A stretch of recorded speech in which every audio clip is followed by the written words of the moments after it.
বিশ্বাস করেন ভাই, এই দুনিয়াতে আমাদের অর্ধেক হায়াত প্রায় শেষ, আর বেশি দিন আমরা কেউ বাঁচব না। অনেক চেনামুখ চলে গিয়েছে, যাদের সাথে আর কখনো দেখা হবে না এই দুনিয়ায়। আল্লাহ চাহে তো হয়তো হাসরের ময়দানে দেখা হবে।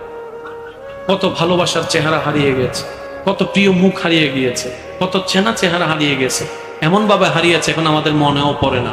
আজকে যেরকম আমার, আপনার, আমাদের, ওদের কথা মনে পড়ে না, এক সময় এই দুনিয়া ঠিক তেমনি ভাবে আপনার আমার কথা ভুলে যাবে, মনে রাখবে না। আমি সেজন্য একটা কথা বলি, দুঃখ কষ্ট যন্ত্রণা জীবন যতদিন আছে এগুলা থাকবেই থাকবে, এগুলা থেকে পালানো যায় না ভাইয়া, এগুলা থেকে পালানো যায় না। আপনার যখন মনে হয়, আমার যখন মনে হয় এই দুঃখ কষ্ট থেকে বেঁচে যাওয়ার জন্য মৃত্যুবরণ করাটাই ভালো, মরে যাওয়াটাই ভালো। একটা কথা মনে রাখবেন, আমি মরে গেলেও দুনিয়ার কোনো লস হবে না, আপনি মরে গেলেও দুনিয়ার কোনো লস হবে না। এই দুনিয়া আপন গতিতে চলতেই থাকবে, কারো কথা কেউ মনে রাখে নেই, কারো কথা কেউ মনে রাখবে না। আপনি মরে যদি যেতে চান আপনি মরতে পারেন, এটা আপনার ব্যক্তিগত ব্যাপার, কিন্তু আপনি যেটার জন্য মরবেন সে কষ্টটা হচ্ছে 10 ডিগ্রি, আর আপনি যেখানে যাচ্ছেন মৃত্যুবরণ করে সুইসাইড করে, এটা হাজার হাজার গুণ বড় ডিগ্রি। তো 10 ডিগ্রি থেকে বাঁচার জন্য 1000 ডিগ্রির আগুনে জাপ দেওয়াটা কি বুদ্ধিমানের কাজ নাকি বোকামির কাজ?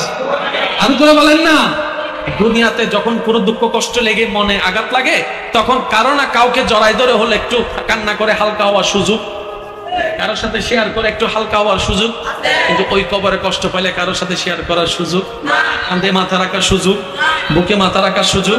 সেজন্য আমি সবার উদ্দেশ্যে বলবো, এই দুনিয়াটা, এই দুনিয়ার জীবনটা আল্লাহর দেওয়া একটা নিয়ামত। প্রত্যেকটা মানুষ শ্রদ্ধার সাথে বলি, দুঃখ কষ্ট সবারই আছে। আপনার চোখে যে খুশি, যে সুখী, তার চোখে আবার অন্যজন সুখী, কিন্তু কেউ সুখে, সবাই সুখের অভিনয় করি আমরা, আসলে কেউ সুখে।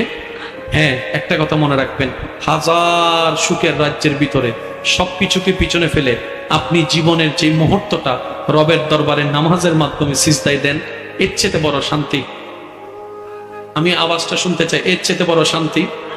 আমার কথা একদিন রাখেন, আপনি তো মন খারাপ হলে এই গান শুনে দেখেছেন অনেকবার, মন খারাপ হলে এটাকে সেটাকে দেখেছেন অনেকবার, মন খারাপ হলে ছাদের মধ্যে উঠে দেখেছেন অনেকবার, মন খারাপ হলে নদীর পাড়ে গিয়ে দেখেছেন অনেকবার, মন খারাপ হলে বন্ধু বান্ধবের সাথে আড্ডা মেরে দেখেছেন অনেকবার।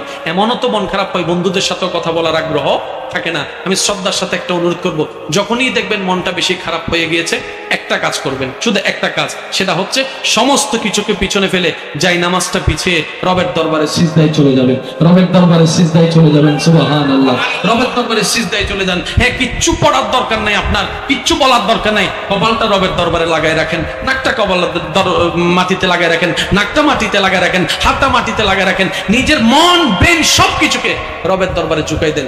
কিছুক্ষণ থাকেন, দেখবেন এমন একটা শান্তির বাতাস আপনার অন্তরকে ছুঁয়ে যাবে যেটা আপনি কল্পনাও করতে পারবেন না। আল্লাহ তাআলা আমাদের সবাইকে মরণ পর্যন্ত ঈমান এবং ইজ্জত নিয়ে বেঁচে থাকার তৌফিক দান করুন। আরো জোরে বলেন, আরো জোরে বলেন।